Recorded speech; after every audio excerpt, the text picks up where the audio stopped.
सारे बच्चे कहते हैं सर मेरा मैथ्स वीक है। पहली बात तो हम इतना मन से पढ़ा, यदि हिंदी कमजोर है बेटा, हिंदी वैसे जिसकी कमजोर है वो उसकी कमी से कमजोर है। हिंदी ऐसी चीज है, अगर आपने दो सटीक रणनीति की अगर मैं बात करूं तो यदि मैथ्स आपका वीक है बेटा, सटीक रणनीति और सुन लीजिए, अब ये मेरे विचार हैं आप लोगों के लिए। बहुत सारे बच्चे कहते हैं सर मेरा मैथ्स वीक है। पहली बात तो हम इतना मन से पढ़ा रहे हैं, आपका मैथ्स अब तक वीक क्यों रहा? इतने अच्छे अच्छे आपको हम पसंद नहीं, हमारी शकल पसंद नहीं है, तो यूट्यूब पर और बहुत अच्छे अच्छे मलूक मलूक शहजादे टीचर हैं, आप उनसे क्लास ले लो, है ना बच्चों। तो कुल मिलाकर के बच्चों आपसे बस मैं ये कहना चाहता हूं, अगर आपको मैथ सीखना है ना तो बहुत सारा बच्चा ऐसे कह देगा, पता है बच्चा क्यों कंफ्यूज होता है? वो होता है कि यार मैं तो आर.एस. अग्रवाल से पढ़ रहा हूं, दूसरा आके कहेगा अरे आजकल आर.एस. अग्रवाल से थोड़ी ना कोई भी सवाल आता है, वो तो बहुत पुरानी बात होगी, आजकल तो अपडेटेड क्वेश्चन आते हैं। उसका दिमाग खराब, यार मैं तो बेकार मेहनत कर रहा हूं। बेटा मैं आपसे कहता हूं आज याद रखना, अगर आपका मैथ्स वीक है ना, मैथ्स की क्लास लो जिस भी टीचर की आपको पसंद आ रही है, जिसका आपको समझ में आ रहा है। ये मत सोचो कि ये टीचर बेसिक पढ़ा रहा है, ये हाई पढ़ा रहा है, ये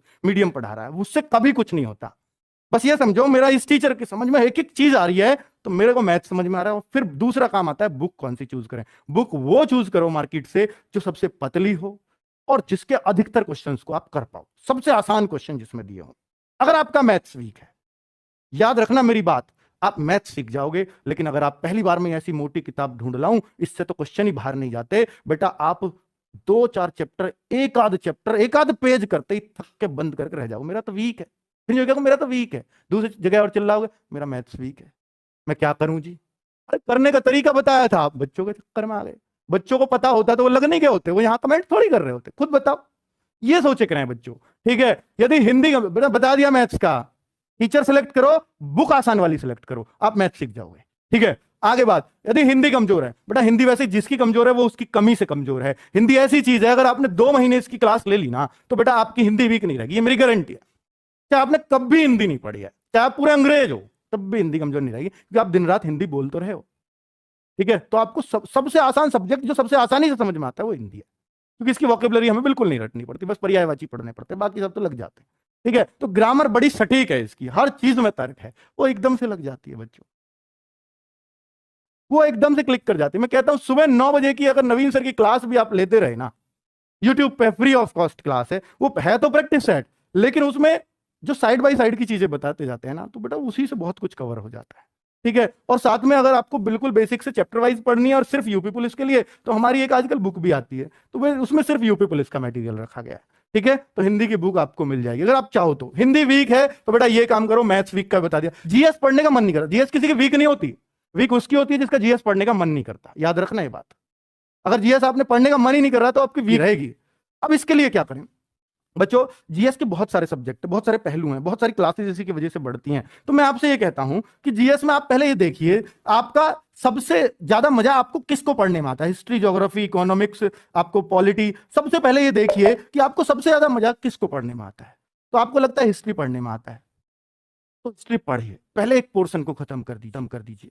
फिर उसके साथ देखिए, जब भी आप किसी टीचर की क्लास से पढ़ रहे हैं तो आपको साथ में बुक रखनी चाहिए, और उसमें देखो टीचर ने क्या क्या इसमें से पढ़ाया है, और चाहे उन्हीं लाइनों को अंडरलाइन कर लो उसमें से, ये मुझे पता चल गई, ये पता चल गई। जो नहीं पता चले उनको छोड़ दो, आपके टीचर ने नहीं पढ़ाई वो नहीं रहेंगे, छोड़ दो, कोई दिक्कत नहीं, नजर पड़ जाती है तुम्हारी, ठीक है। तो उस तरह से एक एक सब्जेक्ट के पीछे पढ़ना पड़ता है बच्चों, थोड़ा थोड़ा पढ़ जाओ बस। और मैं कहता हूं बच्चों, अगर आपको टीचर से भी नहीं पढ़ना, आपको बहुत शॉर्ट में पढ़ना है, तो हमारी येलो बुक आती है जीके की, अगर किसी ने पढ़ी हो तो बेटा आपको भी पता है कि एग्जाम में जितना किसी भी बुक से मिलता है उसका इतनी पतली बुक से मिल जाता है, और पतली बुक तो पढ़ी जा सकती है, कोई बड़ी बात नहीं, ठीक है। तो बेटा हिस्ट्री, ज्योग्राफी, इकोनॉमिक्स, पॉलिटी सबको एक एक करके कवर करो, एक साथ कवर नहीं होती है ये। 1 से 1.5 घंटा, बहुत ज्यादा करो तो 1 से 2 घंटे आप जीएस के लिए दोगे ना दिन में निकाल के, लेकिन रेगुलर बेसिस पे एकांत में सेल्फ स्टडी में, तो आपका जीएस मजबूत हो जाएगा 2 घंटे पढ़ने से भी, ठीक है।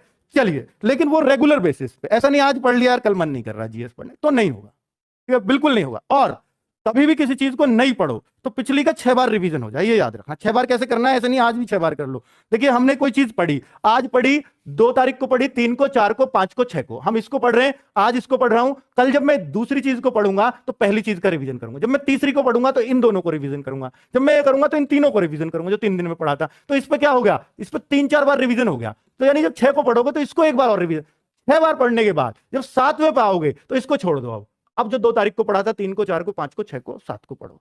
अब जब 8 पे आओगे इस 2 वाली को छोड़ दो, फिर अगली पढ़ो। तो चूंकि ये अब आपके परमानेंट हो चुके हैं, 6 बार ये माना जाता है कि अगर कोई चीज 6 बार पढ़ ली जाए तो वो बेटा हमेशा के लिए परमानेंट हो जाती है। जो उन बच्चों के लिए है नसीहत जो किताब से जीएस पढ़ते हैं और वो कहते हैं कि मैं अगला पढ़ता हूं पिछला भूल जाता हूं, उनके लिए ये ठीक है। अब आप देख लेना, अगर आपको ये अप्लाई कर लिया तो आपकी जीएस वीक नहीं रहेगी, बाकी आपकी मर्जी है। रीजनिंग को हथियार बनाओ बच्चों। रीजनिंग अगर किसी की वीक है तो ये सिर्फ और सिर्फ आपकी कमजोरी है। रीजनिंग हर उस बच्चे का जो यूपी पुलिस का एग्जाम देगा उसका हथियार होना ही चाहिए। अगर वो नहीं है ना बच्चों तो वो सिर्फ आपके सिलेक्शन में बाधा पैदा करेगा, कभी सहायक नहीं हो सकता। इसको तो कभी वीक छोड़ना ही मत। अगर छूट रही है तो वो सिर्फ आपकी गलती से। अगर आपको लगता है कि मुझे रीजनिंग मुश्किल लग रही है तो उन चैप्टर को आइडेंटिफाई कर लो। मान लो आपको सीटिंग अरेंजमेंट लग रहा है मुश्किल तो लिख लो सीटिंग अरेंजमेंट मुश्किल है। अगर आपको लगता है सिलोग्स मुश्किल लग रहा है, सिलोगिज्म, कथन, निष्कर्ष वगैरह जो हैं वो मुश्किल लगते हैं तो उन चैप्टर को नोट कर लो, उनको मत पढ़ो, अभी बाद में देख लेंगे। बाकी को तो पढ़ो। जो आपको वीक लग रहा है उसको छोड़ दो, उसको तसल्ली से पढ़ूंगा किसी टीचर से। बाकी का अच्छे से पढ़ो और मॉक टेस्ट में अपनी गलतियों से सीखो कि जब मुझ पे ये अच्छे से आता था रीजनिंग का ये क्वेश्चन तो मेरा गलत क्यों हुआ, आगे कभी गलत नहीं करूंगा, ये प्रण लो तो बेटा आपका सिलेक्शन होगा। आज मैंने इतनी लंबी बातें की है, मैं कभी नहीं करता कि आपके सिलेक्शन रूपी बातें थी, तो बच्चों मुझे करनी पड़ी और मुझे उम्मीद है कि इस वीडियो से आपको बहुत मोटिवेशन अंदर से आएगा और आप बहुत सटीक अपना एनालिसिस कर पाओगे और बहुत कुछ आप अपनी पढ़ाई में सुधार कर पाओगे। और बच्चों निश्चित रूप से मेरा अंतिम उद्देश्य यही है कि आपका सिलेक्शन हो इस 26,382 की पोस्ट में। एक पोस्ट आपकी हो, वो नहीं चूकनी चाहिए आपसे, चाहे कुछ भी, हमसे कितनी जान लगवा लो, खुद कितनी जान लगा लो, पर बेटा ये मौका हाथ से मत जाने देना। क्योंकि बच्चों सबसे ज्यादा प्राउड फील आपके माँ बाप को आपकी सफलता पर होता है। क्योंकि मेरे लिए तो तुम नहीं लगे, दूसरा बच्चा लग जाएगा, दूसरा नहीं तीसरा लग जाएगा, क्योंकि गवर्नमेंट खाली तो लेके नहीं जाएगी पद, और सब पढ़े हुए तो लगेंगे हमारे, है ना बच्चों। तुम नहीं लगे, ये लग गया, मुझ पर क्या फर्क पड़ता है, मुझे तो दिख रहा है, मेरे तो सारे बच्चे लगे भैया, इतने सारे मैंने तो भर दिए। मैं कहूंगा मैंने 10,000 लगाने, मेरे 10,000 लग गए, आप नहीं लगे तो मुझे पे क्या फर्क पड़ा, लेकिन आपके माँ बाप पे फर्क पड़ा। तो रियल मोटिवेशन आपके गुरुजी नहीं है, आपके माँ बाप है बच्चों। क्योंकि आपकी सफलता का डायरेक्ट असर आपके माँ बाप पे पड़ता है, मुझ पे नहीं पड़ता, ना किसी और टीचर पे पड़ता है। ठीक है बच्चों, तो ये याद रखना। ये मैं ये नहीं कह रहा कि मेरे से आपका लगाव नहीं है, मेरा आपसे लगाव नहीं है, लेकिन मैं सच्चाई बता रहा हूं आपको। ठीक है, तो आपका रियल मोटिवेशन वही है। और जब भी आपका मोटिवेशन डाउन हो, एक बार देख लेना उनको कि वो कितनी आस से आपकी तरफ देखते हैं और वो कितनी उम्मीदें आपसे रखते हैं और कितनी उम्मीदों से आपको समय दे रहे हैं।